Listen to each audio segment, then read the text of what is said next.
भोसड़ी आई हुई है। चोर दिखाई पड़ा, पूरे गांव में हल्ला हो रही चोर है।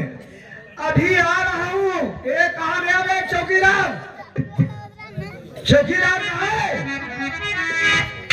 अबे मुआयना करने भी मैं गच्च मारने गया था। सोनाव करे करे। अबे भाई पिलाहटी से आ रहा हूँ। लाठी से यार।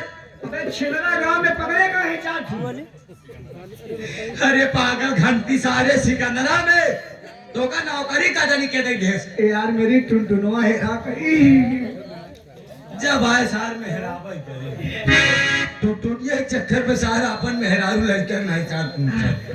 अबे देख आपन तो रोजे ही देखा के बाद। हमार बात सुना, तू चाहे तू टुनिया देखा चाहे तू टनवा देखा, हमसे इससे मतलब नहीं ना। काहे? हम तुझसे पहले बता चुके दारू मेहरारू चक्कर में हम नहीं पड़े। तू जौने दिन पकड़ पाए भोसड़ी के तो हम नाके जेब जा बने।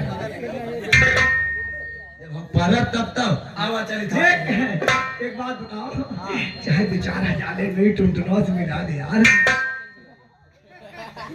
सार हमका दलाल समझता है। हाँ दुकान बंद कर दिया है यार। कमाई बंद करा है। हो सकता बच्चा को तो हुई का। परसों मेरे लगे फोन आया ना, उसका डिलीवरी हुई थी।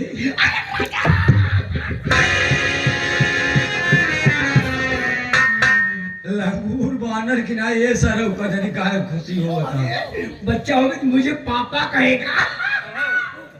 मेहरारू दूसरे पापा इनका कहे। आवा चला मुलाकात कराई चल।